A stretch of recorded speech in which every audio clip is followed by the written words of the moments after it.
Hi! Hello! నమస్తే అండి. Welcome back to Vantasala. నేను మీ విజయాని. ఈరోజు నేను మీకు సూపర్ టేస్టీగా ఉండే, ఈజీగా ఉండే కేసరిబాత్ చేసి చూపించబోతున్నాను. 1, 2, 3, 4 అనంటే నారాయణ చైతన్య కాలేజీలు కాదండి. ఎందుకంటే టీవీలో మోగిపోతూ ఉంటాయి ఇప్పుడు. ఎందుకంటే ఎగ్జామ్స్ అయిపోయిన తర్వాత ఈ కాలేజీల గురించి వస్తా ఉంటాయి కదా! అలా కాకుండా 1, 2, 3, 4 ఏంటంటే కొలతలనమాట. ఎంత ఈజీగా, టేస్టీగా చిన్న పిల్లలు కూడా కేసరిబాత్ చేసేలాగా ఉంటది. ఒక్కసారి స్కిప్ చేయకుండా వీడియో చూడండి. ఇదిగోండి. నేనిప్పుడు చూపిస్తున్నాను కదా! స్కిప్ చేయకండి.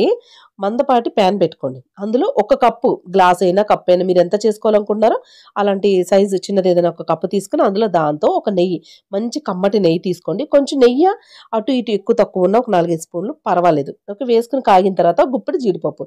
జీడిపప్పులు ఎక్కువ కావాలనుకుంటే గుప్పెడేసుకోండి. లేదంటే ఒక 10 పలుకులు వేసుకోండి. టేస్ట్ బావుంటాయి. అవి కొంచెం వేగాలండి. మరీ ఎక్కువ కలర్ వచ్చేలా కాకుండా వేగాలి. బొంబాయి రవ్వ 2 కప్పులు. సెకండ్‌ది బొంబాయి రవ్వ అనమాట. 2 కప్పులు ఉప్మా చేసుకుంటాం రవ్వ. ఆ రవ్వ 2 కప్పులు వేసుకోవాలి. వేసుకొని వేయించుకోవాలనమాట. ఈ నేతిలో వేయించుకోవాలి. అయితే ఫస్ట్‌ది మనం నెయ్యి ఒక కప్పు వేసాం. సెకండ్ జీడిపప్పు కౌంట్‌లో లేదండి. మన టేస్ట్ కోసం మామూలుగా వేసుకుంటున్నాం అంతే. సెకండ్‌ది రవ్వ. రవ్వ 2 కప్పులు. ఫస్ట్‌ది ఒకటే కప్పు వేసాం కదా నెయ్యి. సెకండ్‌ది 2 కప్పులు. ఓకే. ఇది 5-6 నిమిషాలు బాగా వేగితేనే టేస్ట్ బావుంటుంది. అలా గొంతులో వేసుకోగానే అలా జారిపోతుందనమాట. అంత టేస్టీగా ఉంటది. మరి రవ్వ సరిగ్గా వేగలేదనుకోండి, ఇంక నేనేం చెప్పలేను టేస్ట్ గురించి. మరి మీ ఇష్టం. రవ్వ జాగ్రత్తగా మీడియం నుంచి సిమ్‌లో పెట్టుకుంటూ. ఎందుకంటే మందంగా ఉంటది కదా! మరీ సిమ్‌లోనే అయితే మీకు 10 నిమిషాలైనా వేగదు. థర్డ్ స్టెప్ అండి. థర్డ్‌ది షుగర్. 3 కప్పులు షుగర్ వేసుకోవాలి. ఫస్ట్‌ది ఒకటే వేసుకోవాలి. సెకండ్‌ది 2 షుగర్ 3 వేసుకోవాలి. అయితే బాగా తియ్యగా ఇష్టం అనుకోండి, అప్పుడు 3 వేసుకోండి. లేదు అంత తీపి నార్మల్ తీపి తింటామంటే 2 ½ వేసుకోండి. ఓకేనా? నేనైతే 3 వేస్తానండి. కొంచెం స్వీట్ ఎక్కువే ఉంటది. ముందే చెప్తున్నా. అయితే దాని తర్వాత సిమ్‌లో పెట్టుకున్న దాన్ని అలాగే వేయించండి. ఈ పక్కన ఫోర్త్ స్టెప్ ఏంటంటే 4 కప్పులు వాటర్ వేసుకోవాలి. 4 కప్పులకి కొంచెం ఎక్కువున్నా పర్లేదండి. ఒక అరకప్పు, కప్పు ఎక్కువున్నా కూడా పర్వాలేదు. బాగా మరగాలి. కొలత ప్రకారం అయితే 4 కప్పులండి. మీరొకసారి చేసి చూసిన తర్వాత మీరేమైనా మార్చుకోవాలంటే మళ్ళీ మార్చుకుందురు గాని. ఇక్కడ చూడండి కప్పులు వాటర్ అయితే మరుగుతా ఉంది కదా పక్కన. ఇక లైట్‌గా ఒక చిటికెడు యెల్లో ఫుడ్ కలర్ కలుపుతున్నాను. మీకిష్టమైతే వేసుకోండి. లేకపోతే స్కిప్ చేసేసుకోండి. ఓకేనా? మేము ఫోటోస్ అది తీయడం కోసం ఎప్పుడైనా ఇలాగా కలుపుతాను. యాక్చువల్లీ కుంకుమ పువ్వు వాడతాను. కుంకుమ పువ్వు అయిపోయిందనమాట. అందుకని లైట్‌గా ఫుడ్ కలర్ యాడ్ చేశాననమాట. ఇది మనం సిమ్‌లో పెట్టుకుని కలుపుకుంటా ఉండాలి. వాటర్ మరిగిపోతూ ఉంటాయి కదా! ఈ లోపల ఇగో చూడండి వాటర్ బాగా మరిగిపోయినియి. ఈ వాటర్‌ని కొద్ది కొద్దిగా ఇలా పోసుకుంటూ కలుపుకోవాలనమాట. పొరపాటున కూడా మీరు చల్లటి వాటర్ ఏసారా ఉండలు ఉండల కింద కట్టేస్తది. మీరు ఆ కేసరి బాదుని తినలేరనమాట. అస్సలు బాగోదు. మీరు వాటర్‌తో వేసినా కానీ మీకు సాయంత్రం వరకు ఫ్రెష్‌గా గెడ్డ కట్టకుండా అలా జారుగా చాలా స్మూత్‌గా ఉంటదనమాట. నేను చెప్పిన కొలతలతోటి ఒక్కసారి చేసి చూడండి.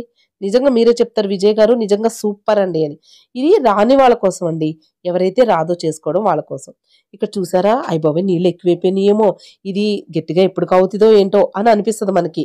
ఇన్ని వాటర్ కరెక్ట్‌గా 4 కప్పులు వేసినప్పుడు నేను చెప్పిన కొలతకి అనిపిస్తది. ఒక్క 2, 3 మినిట్స్ కండి. మీరు సిమ్‌లోనో లేదా మీడియంలో అలా పెట్టుకోండి. దగ్గరగా అయిపోద్ది. చక్కగా అవుతుంది. మనం కలుపుతున్నప్పుడు ఎక్కడ దగ్గరగా అవ్వదో అని ముందు మనకు అనిపిస్తదండి. కానీ ఏం పర్వాలేదు. 2, 3 నిమిషాల్లో మీకు తెలిసిపోద్ది. సూపర్‌గా అవుతుంది. ఓకే. ఇలా చూడండి ఎంత దగ్గరగా అయిందో. ఒక 3 నిమిషాలు ఇలాగే మనం వదిలేస్తే జాయిగా కలిపితే పోనీ ఒక 2 నిమిషాలు ఎక్కువ పెట్టండి. అంతేకాని ఏమి అవ్వదు. ఫస్ట్‌లో మనకు అనిపిస్తదనమాట అలాగా. చూడండి ఇందులో నేను ఇలాచీ పౌడర్ వేస్తున్నానండి. ఒక పావు టీ స్పూన్ అంతా. మీకు ఫ్లేవర్ ఇంకా ఎక్కువ కావాలంటే ఇంకొంచెం యాడ్ చేసుకోవచ్చు. ఇందులో కిస్మిస్ కూడా కావాలంటే వేసుకోవచ్చు. మా పిల్లలు తినరని వేయననమాట. దీన్ని సిమ్‌లో పెట్టేసుకొని మూత పెట్టేసుకోండి. ఒక 2 మినిట్స్ అండి చాలు. అప్పుడు స్టవ్ ఆఫ్ చేసేసుకొని ఇలా మూత తీసి చూస్తే భలేగా స్పాంజ్‌లాగా అసలు భలే దూదిలాగా భలేగా ఉంటదండి. అది చూస్తుంటేనే మనకి తినేయాలనిపిస్తదనమాట అంత బావుంది. ఇప్పుడు ఎలా ఉందో సాయంత్రం వరకు కూడా మన చేసిన కేసరిబాత్ అలాగే ఉంటది. నోట్లో వేసుకుంటే జారిపోయేలాగా అలా ఉంటుంది. గొంతంతా ఇలాగ అసలు సాఫ్ట్‌గా అసలు మనం నవలక్కర్లేదు అలా ఉంటదనమాట. అయితే మీకు సాయంత్రం పూట చూడండి మనం కొద్దిసేపటికి కేసరిబాత్ చేస్తే గట్టిగా అయిపోతుంది. అలా అస్సలు ఉండదండి. మీరు పిల్లలకైనా సరే ఈ కొలతలు ఈజీగా చెప్పొచ్చు. ఇలా చేసుకో అమ్మ చాలని. వాళ్ళు ఎంత ఇంట్రెస్ట్‌గా చేస్తారో ఎవరైతే వాళ్ళు చేసిన తర్వాత ఎవరికైతే పెడతారో వాళ్ళు మెచ్చుకోకుండా ఉంటారు. ఎంత బావుందో అంటారు. ఒక్క చుక్క పాలు పోయకుండా ఇలా వాటర్ తోటే అసలు నోట్లో పెట్టుకుంటే కరిగిపోయేలాగా టేస్టీగా కొలతలు కూడా ఇంకా అటు ఇటు ఏం లేదండి. పక్కా కొలతలనమాట. షుగర్ ఒక్కటి తప్ప ఎక్కువ తక్కువ మన టేస్ట్‌ని బట్టి వేసుకోవచ్చు. ఇక్కడ చూడండి జారుగా ఎంత చక్కగా ఉందో అసల. చూస్తుంటే మీకు కూడా తినాలనిపిస్తుంది గదా! నాకు తెలుసులెండి. మరి ఇంకెందుకు ఆలస్యం మీరు కూడా ట్రై చేయండి ఇప్పుడు ఒక్కసారి. మీ పిల్లలకి అది పెడితే అప్పటికప్పుడు జస్ట్ 10 నిమిషాల్లో చేసేయచ్చు. నేను 2 నిమిషాల్లో చేయొచ్చు, 1 నిమిషాల్లో అని చెప్పనండి. జస్ట్ 10 నిమిషాల్లో చక్కగా చేసి పెట్టేసుకోవచ్చనమాట. చూడండి నేను టేస్ట్ అయితే చేస్తున్నాను. సూపర్ టేస్టీగా ఉంది. అసలు నవలక్కర లేకుండా భలే ఎళ్ళిపోతుందండి. చూడండి. అసలు మాటలైతే లేవండి. నిజంగా చెప్తున్నాను. సూపర్ టేస్టీగా ఉంది. మరి మీరైతే తప్పకుండా వెంటనే ఒక్కసారి చేసి చూడండి. ఓకే. చేసి చూసి ఎలా వచ్చిందో నాకు కామెంట్స్‌లో అయితే తెలియచేయండి. మరి వీడియో చూసారు కదా! నచ్చిందా మీకు? నచ్చినట్లయితే మా ఛానల్‌ని సబ్స్క్రైబ్ జేసుకోండి. సబ్స్క్రైబ్ చేసుకున్నోళ్ళు బెల్ ఐకాన్ క్లిక్ చేయండి.